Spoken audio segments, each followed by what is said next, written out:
नमस्कार, आप देख रहे हैं न्यूज वॉच इंडिया और मैं हूं आपके साथ पंकज यादव। हमारे खास कार्यक्रम हेलो डॉक्टर में आप सभी का स्वागत है।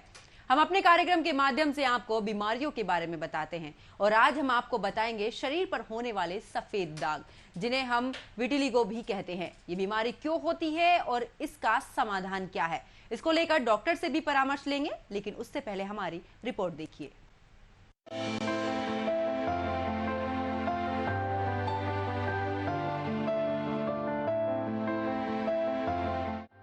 आपने जीवन में कभी न कभी ऐसे इंसान को अवश्य देखा होगा जिसके हाथ, पैर, चेहरे या शरीर के दूसरे अंगों की त्वचा पर सफेद दाग या धब्बे होंगे। त्वचा के इसी सफेद दाग को विटिलिगो कहते हैं। ये त्वचा का रंग है जिससे पीड़ित मनुष्य के शरीर में अलग अलग हिस्सों में सफेद दाग हो जाते हैं।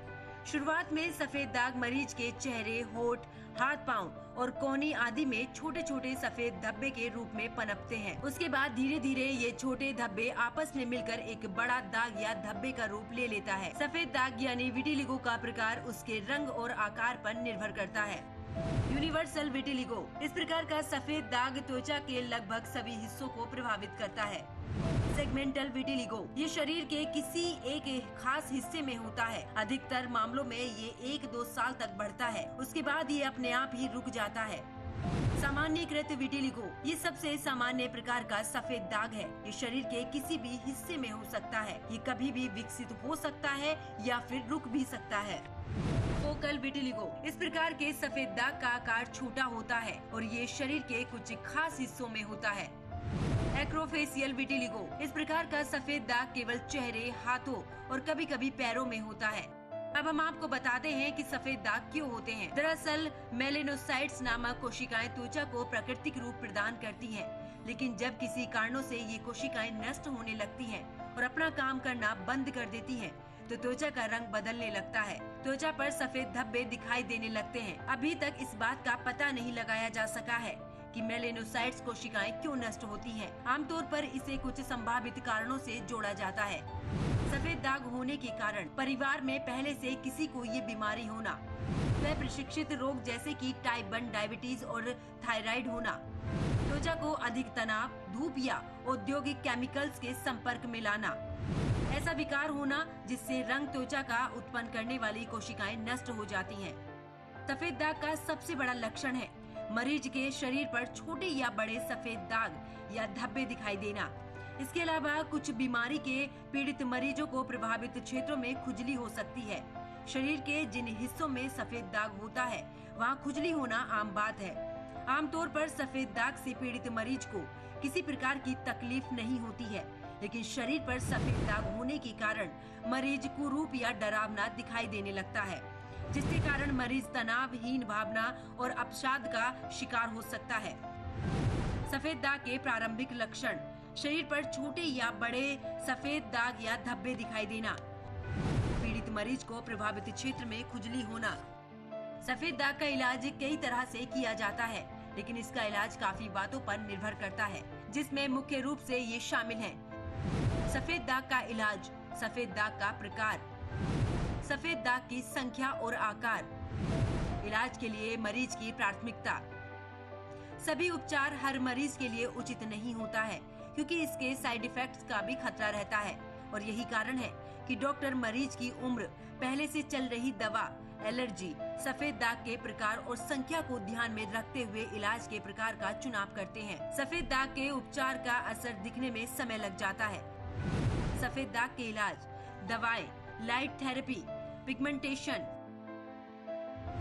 सर्जिकल स्किन ग्राफ्टिंग, जीवन शैली में खान-पान में बदलाव।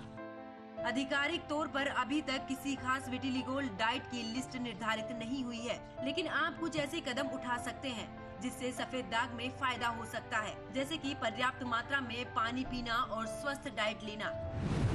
सफेद दाग में डाइट, केला, सेब, गाजर, मूली, चुकंदर, अंजीर और खजूर।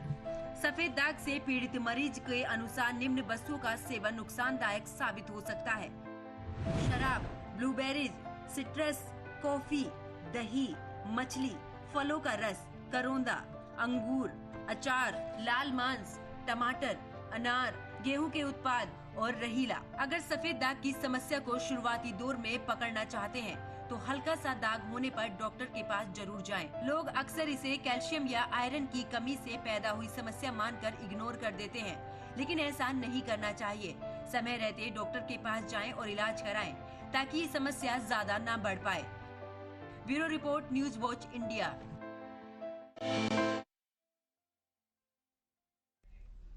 तो देखिए, हमने आपको अपनी रिपोर्ट में जो सफेद दाग शरीर पर होते हैं उसके बारे में बताया और साथ ही ये भी बताया है कि किस वजह से ये सफेद दाग होते हैं और किन किन समस्याओं से जो मरीज होता है वो गुजरता है। तो तमाम तरह की जो बातें हैं वो हमने आपको अपनी रिपोर्ट के माध्यम से बताई हैं।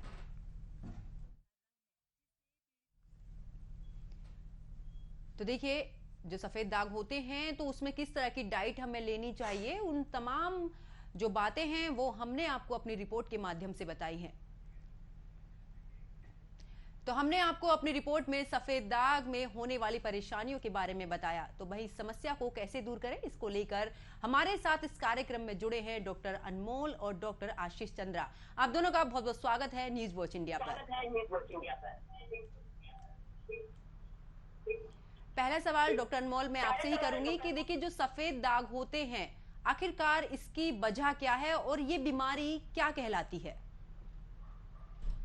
देखिए, इसकी वजह बहुत सारी वजह हैं। इसकी ये जेनेटिक हो सकता है, जैसे कि अगर किसी के फैमिली में, किसी के परिवार में, किसी के दादा दादी को, किसी के माता पिता को या किसी भी पूर्वज को ये बीमारी की हिस्ट्री होती है तो उस फैमिली में भी ये चीज हो सकती है।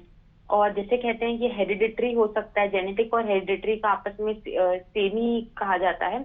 और एक दूसरा महत्वपूर्ण वजह ये है कि जो हमारे स्किन को जो पिगमेंट देते हैं, हम सभी के स्किन के अलग अलग पिगमेंट्स होते हैं। कोई फेयर है, कोई डार्क है, कोई मीडियम टोन है, किसी का एकदम फेयर टोन है।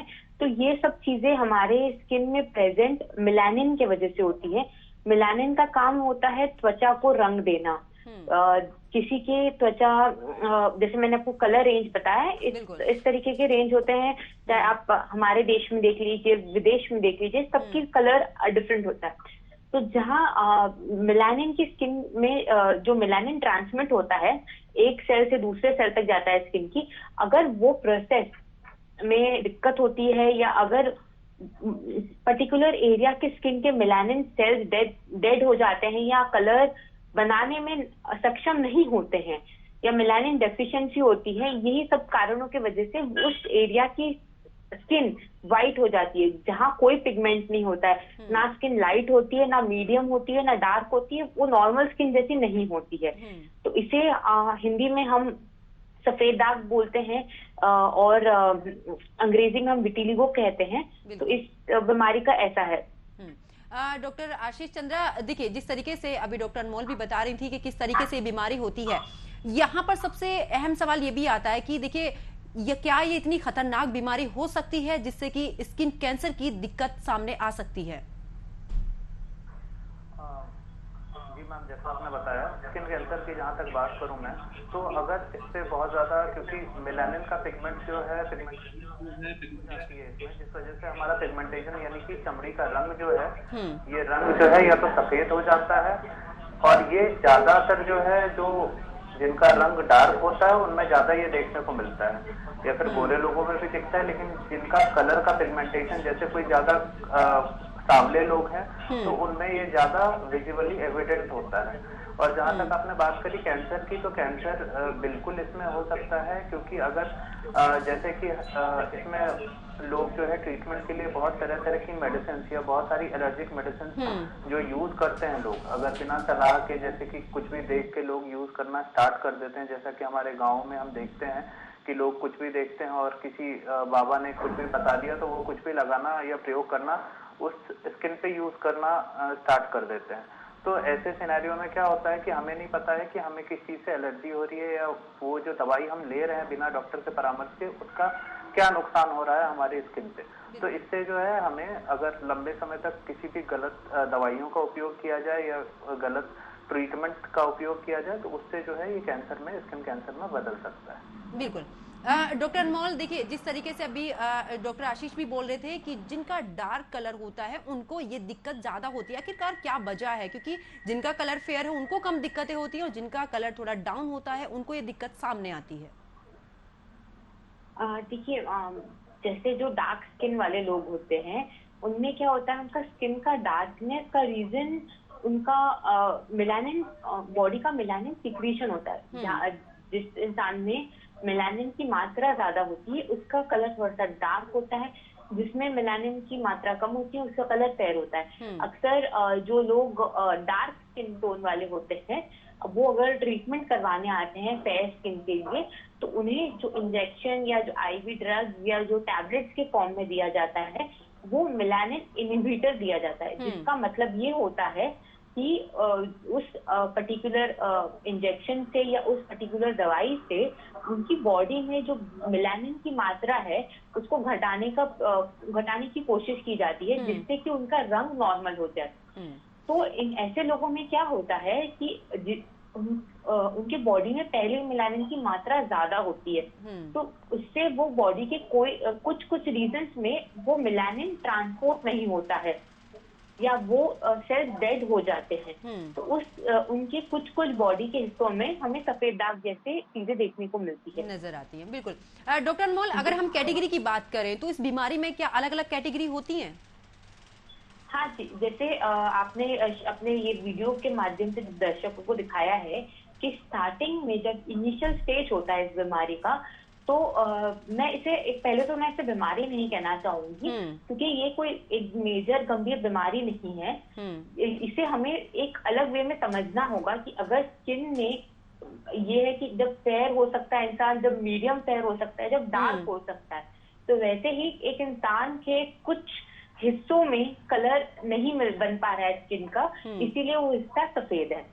और आपने जैसे कि कहा कैटेगराइजेशन, तो जब ये चालू होता है तो स्टार्टिंग के देखिए ये वेरिएबल होता है, ये किसी में ये आइडियल नहीं होता है। तो कभी किसी में ये चीज एक स्पॉट से चालू होती है और वो साल भर तक बढ़ती दिखाई देगी, और किसी में 2-3 साल तक आप बढ़ता हुआ देखेंगे। इसमें सबसे मेन रोल होता है एज का। अगर ये किसी बच्चे को है, ये किसी मिड एज वालों को हो रहा है या किसी अडल्ट को हो रहा है। अभी जो बच्चा बढ़ता है तो उसके बढ़ने के साथ साथ आप उसकी बॉडी में चेंजेस देखेंगे, शायद वो ज्यादा स्प्रेड हो सकता है। जब हम एक अडल्ट और एक बुजुर्ग की बात करें तो उनमें आपको बहुत कम टाइम में दिखेगा कि छोटे ही पैचेस है जो ज्यादा स्प्रेड नहीं हुए हैं, ज्यादा बड़े नहीं हैं। बट जब बच्चों की बात करते हैं या ग्रोइंग अडल्ट की बात करते हैं, तब साल से 2 साल इनका एक बढ़ता हुआ फेज देखेंगे। फिर जो सेकेंड फेज आता है, जब आप जो मेडिकेशन या जो भी ट्रॉपिकल ऑइंटमेंट्स देते हैं या जो भी पेशेंट को एक ट्रीटमेंट देते हैं आइडियल, उसमें वो स्टेबिलिटी फेज आता है कि हाँ वो अभी रुक गया है, हम उस पर ट्रीटमेंट कर सकते हैं, क्योंकि बढ़ती हुई चीज को आप स्टेबल नहीं कर सकते। बिल्कुल। जब वो खुद ही स्टेबल होता है फिर आप एक ट्रीटमेंट करते हैं, फिर वो फेज 3 आता है इसका, जब वो डिप्लीट होता है, मतलब कि वो कम होने लग जाता है और वो कुछ हिस्सों में ही रह जाता है बॉडी के। डॉक्टर अनमोल, अगर बात करें जांच की, तो किस तरीके से, जिस तरीके से आपने कैटेगरी बताई है कि अलग अलग कैटेगरी में होता है, अलग अलग एज में ये बीमारी नजर आती है, बात अगर हम जांच की करें तो किस तरीके से इस बीमारी की जांच होती है?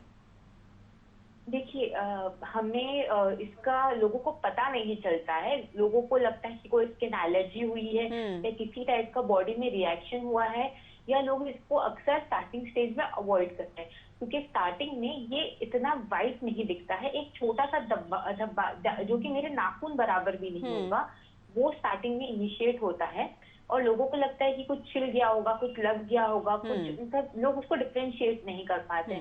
और जब ये बढ़ने लग जाता है, एक पोर्शन से दूसरे पोर्शन तक जब ये शरीर के जाने लगता है, तब लोगों को लगता है कि ये क्या हो रहा है।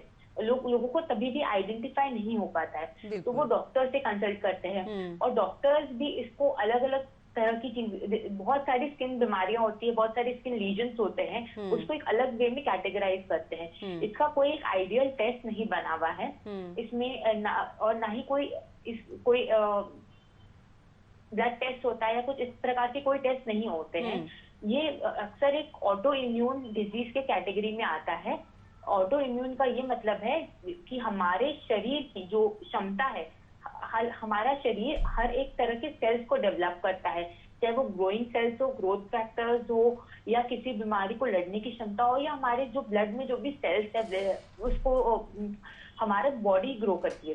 तो वही होता है कि अगर हमारी बॉडी सक्षम नहीं है हमारी जो मेलानिन को देने के लिए किसी एरिया में, तो वो बीमारी उत्पन्न होती है। इसलिए इसको एक ऑटो इम्यून डिजीज के उसमें कैटेगराइज किया है।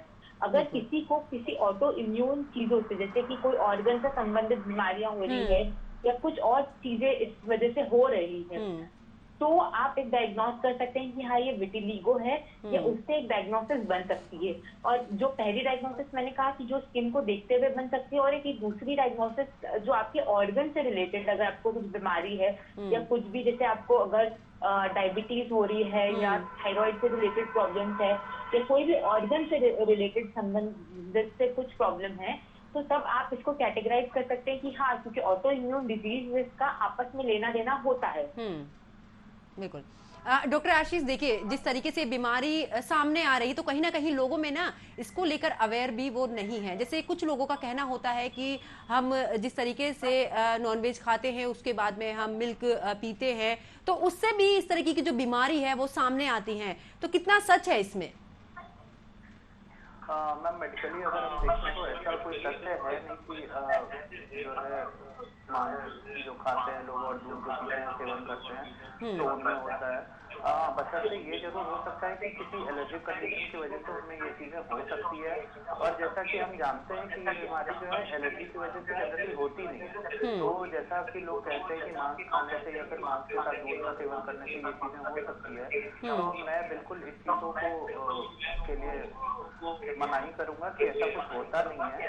और जहाँ तक बात है, ये विटिलिगो जो बीमारी है ये ऑटो इम्यून बीमारी है, जैसा कि हम लोग जानते हैं। तो ऑटो इम्यून का मतलब होता है कि हमारा शरीर जब खुद कमजोर पड़ जाता है या उस चीज को बना नहीं पाता है, तो ये बीमारी हमें दिखनी शुरू हो जाती है। बिल्कुल। और ये जो है किसी छोटे स्तर से लेके बड़े स्तर में भी हो सकती है। और जहाँ तक ये बात कही जाए तो ये बीमारी नहीं है बेसिकली, ये हमारा जो मेलानिन है, मेलानिन हमारे शरीर में जो है, शरीर का सेल्स होते हैं जो कि रंग हमारे चमड़े को प्रदान करते हैं। तो ऐसा हो सकता है कि कहीं मेलानिन जो है कम प्रोड्यूस हो रहा है, कहीं ज्यादा प्रोड्यूस हो रहा है। तो सबसे पहले जो है एक ये चीज तो हमें जानकारी सबको बतानी पड़ेगी कि ये जो है ये कोई बीमारी नहीं है। मतलब अगर किसी को है तो उसे देख के हमें घबराना नहीं चाहिए, उससे जो है हमें दूर नहीं हटना चाहिए। मतलब हमें उन्हें अपेक्षित तौर पे नहीं देखना चाहिए। सबसे पहली चीज तो ये है, उन्हें जितना हो सके इस चीज की सराहना करनी चाहिए और हमें उनका साथ देना चाहिए इस चीज में। क्योंकि ये ऐसी बीमारी नहीं है कि कोई छुआछूत की बीमारी नहीं है कि इससे जो है लोगों को दूर हटने की कोई जरूरत नहीं है। तो हम जितना उनका सहयोग करें, जितना उनका साथ दें, जिनको भी ये बीमारी है, तो उनके लिए बहुत ही एक मोटिवेशन वाला चीज रहेगा। और जैसे धीरे धीरे करके ट्रीटमेंट, नई ट्रीटमेंट्स आ रही हैं आज के डेट में, तो आने वाले समय में इसमें बहुत ज्यादा जो दाग देखने को मिलता है ये बहुत कम भी हो सकता है। और इससे जो है लोगों की जिंदगी, जिनको भी ये बीमारी है, उनकी लाइफ जो है अच्छी हो सकती है। बिल्कुल। डॉक्टर आशीष, देखिए बात अगर यहाँ पर हम विटामिन B12 की करें, क्योंकि ये जो कमी है बहुत सारे लोगों में सर्दियों में खास करके नजर आती है, तो क्या इसका इफेक्ट इस बीमारी पर पड़ता है?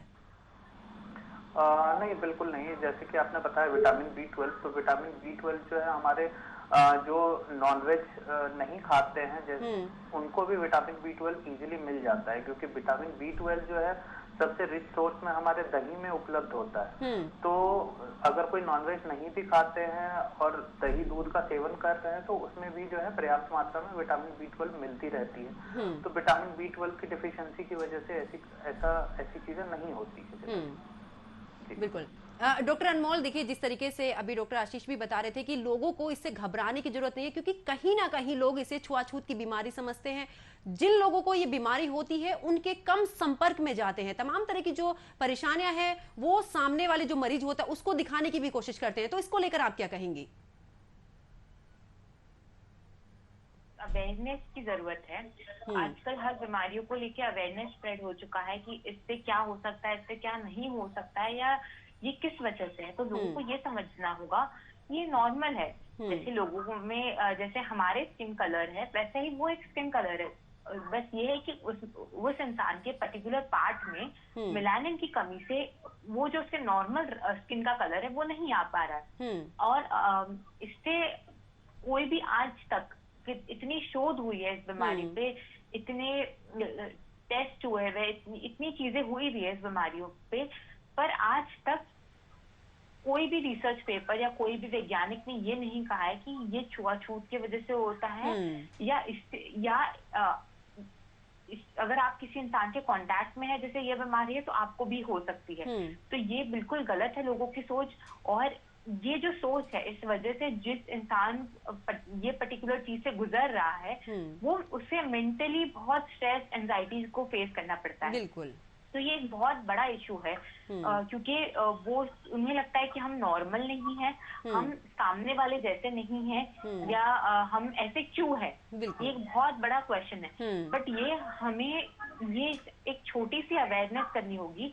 आज हम जानते हैं कि हम एक बहुत बड़े पैंडेमिक से गुजरे हैं और हमने क्या क्या स्थिति देखी है, तो उसे आप बोल सकते हैं कि वो स्प्रेडेबल चीज थी तो भी एक इंसान क्योर हुआ है, आप उससे फिर से जाके मिले हैं, फिर से उसके कांटेक्ट में आए हैं, वो एक नॉर्मल चीज है। और जो ये विटिलिगो एक कंडीशन है, ये एक स्किन कंडीशन है। जैसे किसी को एक्ने हो जाता है, किसी को पिंपल हो जाता है, इसका ये मतलब नहीं है कि आप उसको हाथ लगाएंगे तो आपको भी एक्ने और पिंपल हो जाएगा, या आपको झुर्रिया है तो सामने वाले को भी झुर्रिया हो जाएंगी। तो ये एक स्किन कंडीशन है जिसमें उसकी स्किन में कलर नहीं है और ये एक नॉर्मल चीज है। जैसे हम दिख रहे हैं वैसा ही वो दिख रहा है, दिख रहे हैं। तो ये चीज हमें स्प्रेड करनी होगी कि हम एक सोसाइटी बना पाए कि जिससे हम कोई भी बीमारी इस स्किन कंडीशन नहीं, कोई भी बीमारी से हम उस इंसान को बाहर लाने में, जैसे हमने जब कोविड का दौरान एरा चल रहा था, हम लोग एक पॉजिटिविटी वाले जो फेज में जो लोग पॉजिटिव हो रहे थे उनको हम मोटिवेशन दे रहे थे, उनको एंकरेजमेंट दे रहे थे, उनका सपोर्ट कर रहे थे, घर में बैठे बैठे भी लोग सपोर्ट कर रहे थे। तो हमें ये जागरूकता हर एक बीमारी के लिए फैलानी चाहिए कि हमें सामने वाले का उत्साह बढ़ाना चाहिए, मेंटल जो उसकी मेंटल कंडीशन है उसको ठीक करना चाहिए और उसको वो जो चीजें करना चाहता है अपनी लाइफ में वो कर सकता है। बिल्कुल, यानी कि घबराने की साफ तौर पर बिल्कुल जरूरत नहीं है। भी पड़ता है। हाँ जी बिल्कुल, घबराने की जरूरत नहीं है। जिस तरीके से हम नॉर्मल लोगों के साथ में रहते हैं वैसे ही हम उनके साथ में रहे, ताकि ये जो बीमारी जो छुआछूत नाम को लेकर बोलते हैं, इन सभी जो तथ्य इन सब से कहीं ना कहीं हमें दूर रहना होगा। डॉक्टर आशीष, अगर बात यहाँ पर मैं कैल्शियम से रिलेटेड करूं, क्या इन कमियों की वजह से भी ये बीमारी हो सकती है? नहीं मैम, जैसा कि आपने बताया कैल्शियम और इन चीजों की वजह से ये बीमारी बिल्कुल भी नहीं होती है।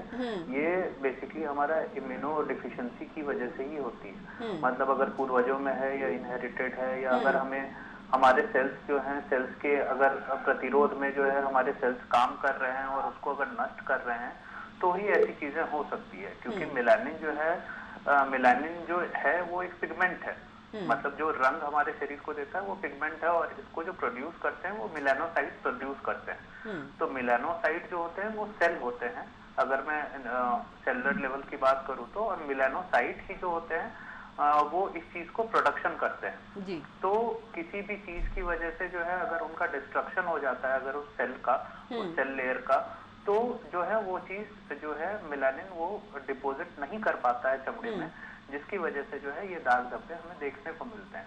तो ऐसा जो है ऐसा कोई भी आर्टिकल या ऐसा कोई भी रिसर्च अभी तक टिल डेट है नहीं कि जिसकी वजह से, जैसे कैल्शियम या जो भी आपने बताया विटामिन की वजह से, कमी की वजह से जो ऐसी बीमारियां हो, तो ऐसा कुछ है नहीं। और हम जानते हैं, जैसा कि हमने देखा है कि विटिलिगो जो है वो इरिवर्सिबल है। अगर यानी कि अगर किसी को एक बार हो चुका है वो चीज, तो उस कंडीशन को दोबारा रिवर्ट बैक नहीं किया जा सकता है। उसको हम कम कर सकते हैं ट्रीटमेंट से, या उसको रोक सकते हैं, रोकने की कोशिश कर सकते हैं। लेकिन अगर हम ये बोलें कि चमड़े का रंग जो है कम्प्लीटली जैसे नॉर्मल रंग होता है अगर वो हो जाए, तो वो चीज पॉसिबल नहीं है। ठीक है, तो क्योंकि जैसा कि बीमारी डेफिशिएंसी जो होती है, जो भी विटामिन और मिनरल्स की वजह से जो भी बीमारियां होती है, तो उसमें ये चीजें देखी जाती है कि जब तक जो है विटामिन मिनरल्स की डेफिशिएंसी रहती है तब तक कोई एक बीमारी उभर के आती है।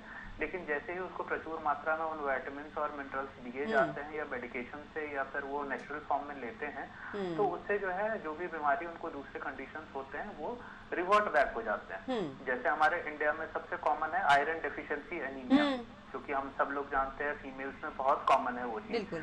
तो आयरन डेफिशिएंसी एनीमिया में यही चीज होती है कि फीमेल्स में जो है आयरन का कंटेंट बहुत कम होता है, जिससे कि जो है उनका हेमोग्लोबिन कंटेंट जो है लो हो जाता है, लोअर लेवल पे आ जाता है। लेकिन जैसा कि हमने देखा है कि अगर उनको प्रॉपर आयरन का डोज और मल्टीविटामिन दी जाती है और प्रॉपर वो खाने में इनकॉर्पोरेट करते हैं चीजों को, तो धीरे धीरे करके जो है उनका जो है एनीमिया ठीक हो जाता है। बिल्कुल। तो उसी तरह डॉक्टर आशीष, सबसे बस आखिरी में एक सवाल कि देखिए जो खान पान होता है उसका बहुत असर हमारे शरीर पर पड़ता है, तो जिस तरीके से इस समय का लाइफ स्टाइल है, लोग अल्कोहल और स्मोकिंग की तरफ बढ़ रहे हैं, तो कितना नुकसानदायक हो सकता है? जी बिल्कुल, अल्कोहल और स्मोकिंग की जहाँ तक मैं बात करूँ तो ये बहुत ज्यादा नुकसानदायक होता है। ये तुरंत में नुकसान आपके शरीर को नहीं देता है, ये एक लॉन्ग टर्म में हमारे शरीर को नुकसान देता है। अल्कोहल या फिर जो लोग स्मोकिंग करते हैं उनमें क्या होता है कि जो कि उसके जैसा कि हम जानते हैं कि सिगरेट में जो है मोर देन 100 से ज्यादा जो है टॉक्सिक सब्सटेंस होते हैं हमारे सिगरेट में। और अल्कोहल भी जो है जब हमारे लिवर में या हमारे पेट में जब डायरेक्ट कांटेक्ट में आता है हमारे लिवर सेल्स के साथ, तो ये भी सेलुलर लेवल पे बहुत ज्यादा क्षति पहुंचाता है उस चीज को। लेकिन ये जो है तुरंत में कभी भी एविडेंस या कभी भी कोई बीमारी नहीं बनाता है, बशर्ते जब लॉन्ग टर्म इसका यूज होता है, जो लोग लॉन्ग टर्म सेवन करते हैं इसका, उनमें ही बीमारी देखी जाती है। क्योंकि एक छोटी सी बात है समझने वाली कि डॉक्टर आशीष और डॉक्टर अनमोल, समय की कमी होने की वजह से आप दोनों का बहुत बहुत शुक्रिया, आप हमारे कार्यक्रम से जुड़े और तमाम तरह की जो जानकारियां हैं आप दोनों ने हमारे जो दर्शक हैं उन तक पहुंचाई है। तो अगले कार्यक्रम में फिर से एक नई बीमारी और एक नए समाधान के साथ हाजिर होंगी। तब तक आप अपना और अपनों का ख्याल रखिए। मुझे दीजिए इजाजत, नमस्कार।